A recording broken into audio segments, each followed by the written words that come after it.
உங்களுக்கு யாராவது நேரடியாக அறிவுரை சொன்னால் பிடிக்குமா? அதாவது இதை செய், இதை செய்யாதே அப்படின்னு யாராவது உத்தரவு போட்டா? கண்டிப்பா ஒரு சின்ன எரிச்சல் வரத்தான் செய்யும்.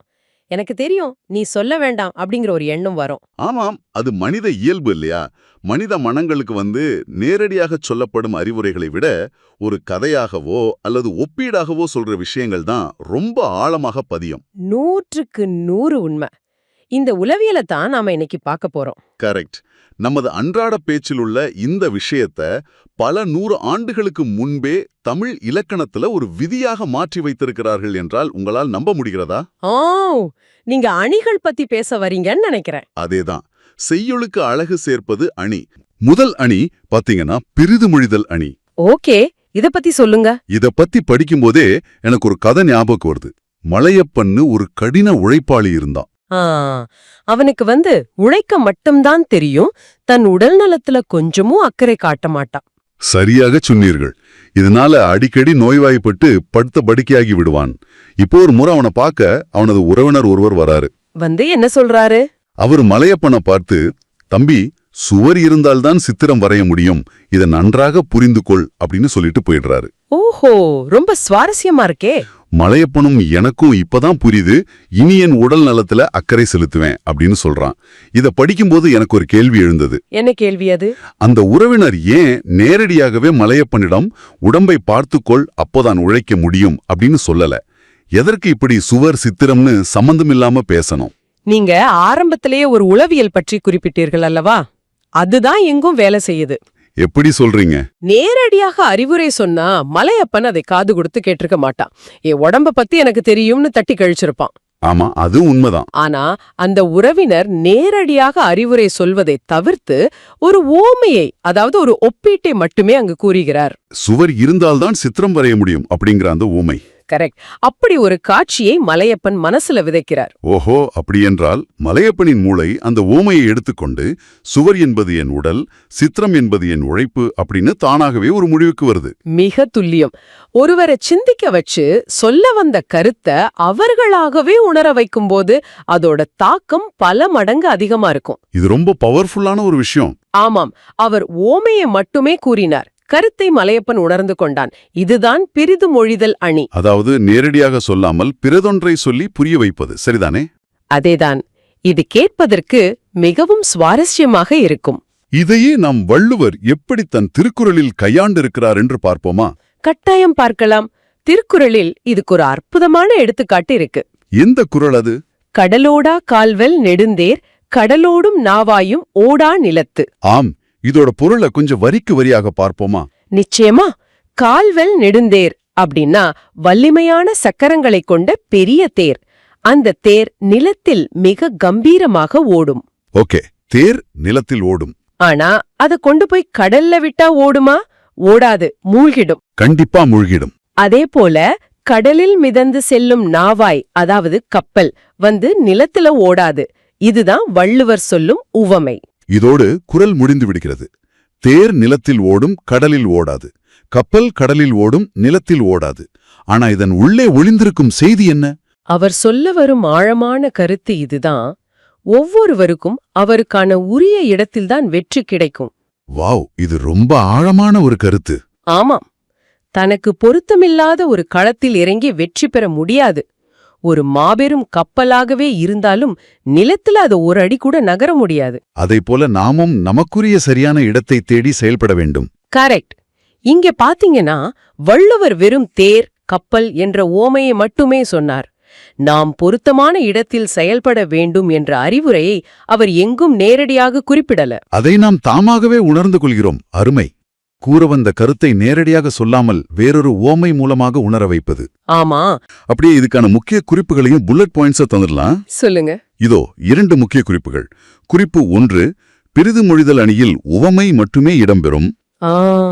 சரி. குறிப்பு 2, கூற வந்த கருத்தை நாமே உணர்ந்து கொள்ள வேண்டும். இத அப்படியே மனதில் நன்கு பதிய வச்சுக்கோங்க. சரி, மறைமுகமாக சொல்வதை பார்த்துட்டோம்.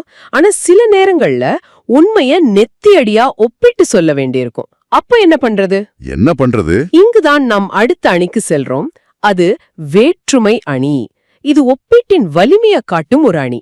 அதாவது இரண்டு பொருள்களை அருகருக வச்சு அவற்றின் வித்தியாசத்தை காட்டி ஒன்றை உயர்த்தி பிடிப்பது. சரிதானே? கிட்டத்தட்ட அதுதான். ஆனா இதுல ஒரு சின்ன இலக்கண தந்திரம் இருக்கு. தந்திரமா? அது என்ன? இரண்டு பொருள்களுக்கு இடையே உள்ள ஒற்றுமையை முதலில் கூறி பிறகு அவற்றுள் ஒன்றை வேறுபடுத்தி காட்டுவதுதான் வேற்றுமை அணி.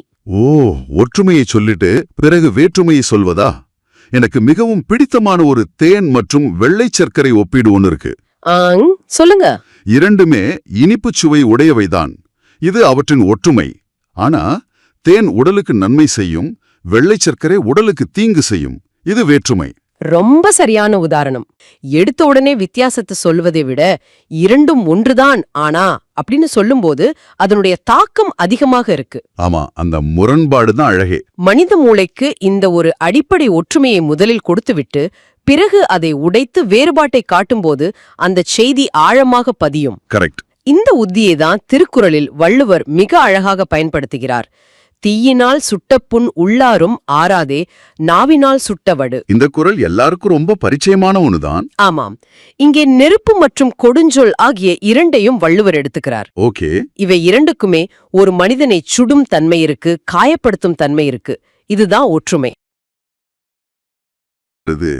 வேறுபாடு இரண்டாவது வரியில் வருது.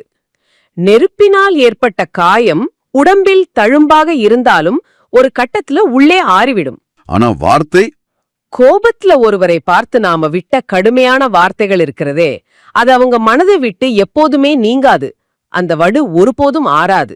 ஆக முதலில் சுடுந்தன்மை என்ற ஒற்றுமையை கூறி பிறகு காயத்தின் தன்மையை வைத்து வேறுபாட்டை கூறுகிறார். எனவே இது வேற்றுமை அணி. மிகச் சரியாக பிடித்து விட்டீர்கள். வார்த்தைகளை விடுவதற்கு முன் 100 முறை யோசிக்க வேண்டும் என்பதை எவ்வளவு அழகாக சொல்லிட்டார் பாருங்க. ஆமா, இந்த வேற்றுமை அணிக்கான புல்லட் பாயிண்ட்ஸ் இதோ. சொல்லுங்க. குறிப்பு 1, இரண்டு பொருள்களுக்கு இடையிலான ஒற்றுமையை முதலில் கூற வேண்டும். குறிப்பு 2, பின்னரே அவற்றுக்கு இடையிலான வேறுபாட்டை கூற வேண்டும். இதை அப்படியே வரிசை மாறாம நினைவில் வைங்க. இப்போ நாம மிகவும் சுவாரஸ்யமான 3வது அணிக்கு செல்லலாம். ஓ, அடுத்த அணி வந்தாச்சா? ஆமாம். இரண்டு வேறுபட்ட விஷயங்களை ஒப்பிடுவதிலிருந்து ஒரே சொல் இரண்டு அர்த்தங்களை எப்படி தருது அப்படிங்கிற இடத்துக்கு செல்றோம். ஓஹோ, அது என்ன அணி? இதுதான் இரட்டுற மொழிதல் அணி. வார்த்தைக்குள் இரண்டு அர்த்தங்கள் ஒளிந்திருப்பதை கண்டுபிடிக்கும் போது ஒரு சிலிர்ப்பு வரும். இதை நினைக்கும் போதே எனக்கு ஒரு பிரபலமான நகைச்சுவை தான் நினைவுக்கு வருது. எந்த நகைச்சுவை? ஒரு இளைஞன் கால்ல பெரிய கட்டோடு பேருந்தில் ஏறுகிறான். அவனிடம் பேருந்து நடத்துனர் எந்த ஊருக்கு பயணச்சீட்டு வேண்டும் அப்படின்னு கேக்குறாரு. ஓகே, அப்புறம்? அதே நேரத்துல அவன் அருகில் அமர்ந்திருந்த பயணி ஒருவர், உன் காலில் எப்படி காயம் ஏற்பட்டது அப்படின்னு கேக்குறாரு. அந்த இளைஞன் இருவரையும் பார்த்து செங்கல்பட்டு அப்படின்னு ஒரே ஒரு பதில சொல்றான். அருமையான உதாரணம். இது ஒரு நகைச்சுவை என்றாலும் இதனுள் ஆழமான இலக்கணம் இருக்கு. எப்படி சொல்றீங்க? அவன் சொன்ன செங்கல்பட்டு அப்படிங்கிற ஒரு சொல் நடத்துனருக்கு அவன் செல்ல வேண்டிய ஊரின் பெயராக புரிந்தது. ஆமா, ஊர் பேரு செங்கல்பட்டு. அருகில் இருந்தவருக்கு செங்கல் பட்டு, அதாவது செங்கல் இடித்து காலில் காயம் ஏற்பட்டது அப்படின்னு புரிந்தது. வாவ், ஒரே வார்த்தையில 2 பேருக்கும் பதில். இப்படி ஒரு சொல் அல்லது ஒரு தொடர் இரு பொருள் தருமாறு அமைவதுதான் இரட்டுற மொழிதல் அணி. இதனுடைய மற்றொரு பெயர்தான் சிலேடை. இந்த சிலேடை பேச்சு என்பது நம் அன்றாட வாழ்விலே நிறைய இருக்கு இல்லையா? ஆமாம், நிறையவே இருக்கு. நண்பர்களுடன் பேசும்போது ஒரு வார்த்தையை வைத்து 2 அர்த்தங்களில் கலாய்ப்போம். சரி, இதை பாடலில் எப்படி பயன்படுத்தி இருக்கிறார்கள்? காலமேக புலவரின் அற்புதமான பாடல் ஒன்று இருக்கு. சிலேடை பாடுவதில் அவர் வல்லவர். அப்படியா? அந்த பாடலை சொல்லுங்கள். இதை கூர்ந்து கேளுங்கள். ஓடும் இருக்கும் அதனுள் வாய் வெளுத்திருக்கும், நாடும் கொலைதனக்கு நானாது சேடியே, தீங்காயுது இல்லா திருமலைராயன் வரையில் தேங்காயும் நாயும் நேர் செப்பு. இந்த பாடல் கொஞ்சம் வித்தியாசமா இருக்கே. ஆமாம், இந்த பாடல் தேங்காய்க்கும் பொருந்தும், அதே சமயம் நாய்க்கும் பொருந்தும். நில்லுங்க நில்லுங்க, தேங்காயையும் நாயையும் எப்படி ஒரே பாடல்ல ஒப்பிட முடியும்? இரண்டும் சற்றும் சம்பந்தமில்லாத விஷயங்கள் ஆயிற்றே. அதுதான் இதுல இருக்கிற மேஜிக். சிலேடையின் உச்சம் என்கிறோம். முரண்பட்ட 2 விஷயங்களை ஒரே வார்த்தைகளில் கொண்டு வருவது. முதலில் இதை தேங்காய்க்கு பொருத்தி பார்ப்போம். சரி, தேங்காய்க்கு சொல்லுங்க. முதல் வரி, ஓடும் இருக்கும். தேங்காயின் வெளிப்பகுதியில் உறுதியான ஓடு இருக்கும். கரெக்ட், தேங்காய் ஓடு. அடுத்தது, அதனுள் வாய் வெளுத்திருக்கும். தேங்காயை உடைத்தால் அதன் உட்பகுதி வெள்ளை நிறத்தில் இருக்கும். ஓகே, உள்ளே வெண்மையா இருக்கும். மூணாவது, குலைதனக்கு நாணாது. இங்கு குலைதனக்கு கோணாது என்பதைத்தான் குறிப்பிடுகிறார். கோணாது அப்படின்னா? அதாவது தேங்காய் குலையாக எந்த கோணலும் இல்லாமல் மரத்தில் அழகாக தொங்கும். இது தேங்காய்க்கான பொருள். ஓஹோ, ஓடும் இருக்கும் அப்படின்னா தேங்காயின் ஓடு. சரி, இதையே ஒரு நாய்க்கு எப்படி பொருத்துவது? நாய் மேலேயே ஓடு இருக்கும்? அங்குதான் கவிஞரின் திறமை இருக்கு. வார்த்தை ஒன்றுதான், ஆனால் அர்த்தம் வேறு. சொல்லுங்க, கேப்போம். ஓடு வீக்கும் அப்படின்னா நாய் எப்போதுமே சும்மா இருக்காது. சில சமயம் அங்குமிங்கும் ஓடிக்கொண்டிருக்கும், சில சமயம் ஓரிடத்தில் சும்மா இருக்கும், அதாவது படுத்திருக்கும். அடா, இதான் ஓடும் இருக்கும் அப்படிங்கிறதா? ஆமாம். அடுத்தது அதனுள் வாய் வெளுத்திருக்கும். நாயின் வாயை திறந்து பார்த்தால் அதன் உட்பகுதி, அதாவது நாக்கு மற்றும் பற்கள் வெண்மையாக இருக்கும். ஆமா, இதுவும் பொருந்தது. மூணாவது குலைதனுக்கு நாணாது. நாய் மற்றவர்களை பார்த்து குறைப்பதற்கு கொஞ்சம் கூட வெட்டம் படாது, குறைத்து கொண்டே இருக்கும். அடேங்கப்பா, குலைதனுக்கு நாணாது என்றால் நாய் குறைப்பதற்கு வெட்டப்படாது என்ற அர்த்தமா? உண்மையிலே வியப்பா இருக்கு. பார்த்தீர்களா, தேங்காயின் ஓடு இங்கு நாயின் ஓட்டமாக மாறிவிட்டது. ஒரு சொல்லுக்குள் இப்படி 2 உலகங்களை ஒளித்து வைக்க முடியும் என்பது தமிழ்மொழியின் மாபெரும் பலம். பிரமாதம். இது எளிதா நினைவுல வச்சிக்க யுக்தி என்ன? இரட்டுரை என்ற சொல்லையே பிரிச்சு பாருங்க. அதுல 2 என்ற சொல் மறைந்திருக்கு. ஓ, எட்டுரை 2.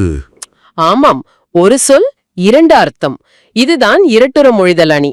மேலும் இதன் செல்லப்பெயர், அதாவது மறுபெயர் சிலேடை அப்படிங்கிறதையும் மறக்க கூடாது. இதற்கான முக்கிய குறிப்புகளை வரிசைப்படுத்தி விடலாம். குறிப்பு 1, ஒரு சொல் அல்லது தொடர் இரு பொருள் படும்படி வருவது இரட்டுற மொழிதல் அணி.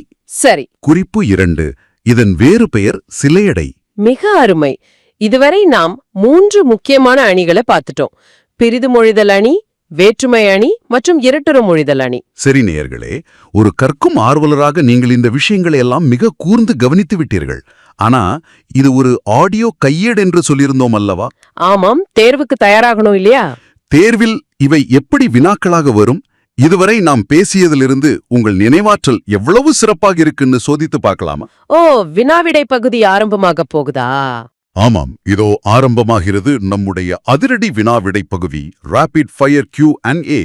நான் தயாராகி இருக்கிறேன். நீங்க வினாக்களை வீசுங்க, நான் ஒற்றை வரியில் பதிலளிக்கிறேன். நேயர்களே, நீங்களும் நான் பதிலளிப்பதற்கு முன் மனதிற்குள் விடையை சொல்லிப் பாருங்கள்.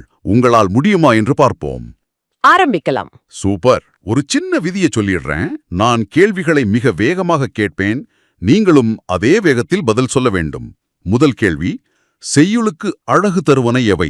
அணிகள். பிரிது என்பதன் பொருள் என்ன? மற்றொன்று. உவமையை மட்டும் கூறி கருத்தை உணர வைப்பது எந்த அணி? பிரிது மொழிதல் அணி. பிரிது மொழிதல் அணியில் எது மட்டும் வெளிப்படையாக இடம்பெறும்? உவமை. சுவர் இருந்தால்தான் சித்திரம் வரைய முடியும். இது உணர்த்தும் உண்மையான கருத்து என்ன? உடல் நலமாக இருந்தால்தான் உழைக்க முடியும். திருக்குறளில் வரும் கால்வல் நெடுந்தேர் எங்கு ஓடும்? நிலத்தில் ஓடும். அதே தேர் எங்கு ஓடாது? கடலில் ஓடாது. நாவாய் என்பதன் பொருள் என்ன? கப்பல். கப்பல் எங்கு ஓடாது? நிலத்தில் ஓடாது. இது உணர்த்தும் கருத்து என்ன? ஒவ்வொருவருக்கும் தமக்குரிய இடத்தில்தான் வெற்றி கிடைக்கும். அருமை. அடுத்த அணிக்கு வருவோம். இரு பொருள்களுக்கு இடையே உள்ள ஒற்றுமையையும் வேற்றுமையையும் கூறுவது எந்த அணி? வேற்றுமை அணி. வேற்றுமை அணியில் முதலில் கூறப்படுவது எது? 2 பொருள்களுக்கு இடையிலான ஒற்றுமை. இரண்டாவதாக கூறப்படுவது வேறுபாடு அல்லது வேற்றுமை. தேனும் சர்க்கரையும் எதில் ஒற்றுமை கொண்டுள்ளன? இனிப்புச் சுவையில். தேனும் சர்க்கரையும் எதில் வேறுபடுகின்றன? தேன் நன்மை செய்யும், சர்க்கரை தீங்கு செய்யும். குறளில் வரும் தீயும் கடுஞ்சொல்லும் எதில் ஒற்றுமை கொண்டுள்ளன? சுடும் தன்மையில். தீயினால் சுட்ட புண் என்னவாகும்? உள்ளே ஆறிவிடும். நாவினால் சுட்ட வடு என்னவாகும்? எக்காலத்து மாறாது. தீயினால் சுட்ட புண் குறளில் பயின்று வந்துள்ள அணி என்ன? வேற்றுமை அணி. அடுத்த பகுதி, ஒரு சொல் இரு பொருள் படும்படி பாடுவது என்ன அணி? இரட்டுற மொழிதல் அணி. இரட்டுற மொழிதல் அணியின் வேறு பெயர் என்ன? சிலேடை. செங்கல்பட்டு என்ற சொல்லின் முதல் பொருள் என்ன? ஊரின் பெயர். அதன் இரண்டாவது பொருள் என்ன? செங்கல்பட்டு ஏற்பட்ட காயம். ஓடும் இருக்கும், அதனுள் வாய் வெளுத்திருக்கும். இப்பாடல் எந்த அணியை சேர்ந்தது? இரட்டுற மொழிதல் அணி, அதாவது சிலேடை. இந்த பாடலில் ஒப்பிடப்படும் இரு முரண்பட்ட பொருள்கள் எவை? தேங்காய் மற்றும் நாய். தேங்காய்க்கு ஓடும் இருக்கும் என்பது எதை குறிக்கிறது? தேங்காயின் வெளிப்பகுதியில் உள்ள ஓட்டை. நாய்க்கு ஓடும் இருக்கும் என்பது எதை குறிக்கிறது? நாய் சில சமயம் ஓடும், சில சமயம் ஓரிடத்தில் இருக்கும். தேங்காயின் உட்பகுதி எப்படி இருக்கும்? வெண்மை நிறத்தில் இருக்கும். நாயின் வாயின் உட்பகுதி எப்படி இருக்கும்? அதுவும் வெண்மை நிறத்தில் இருக்கும். நாய் எதற்கு நாணாது அல்லது வெட்கப்படாது? மற்றவர்களை பார்த்து குறைப்பதற்கு வெட்கப்படாது. இந்த பாடலை பாடியவர் யார்? காளமேகப்புலவர். பிரமாதம். மூச்சு விடாமல் அத்தனை கேள்விகளுக்கும் அட்டகாசமாக பதிலெடுத்து விட்டீர்கள். ரொம்ப சுவாரஸ்யமா இருந்துச்சு இந்த ரேபிட் ஃபயர். நேயர்களே, நீங்களும் இதுல பெரும்பாலான கேள்விகளுக்கு சரியான விடையை மனதிற்குள் சொல்லியிருப்பீர்கள் என்று நான் உறுதியாக நம்புகிறேன். ஆமாம்,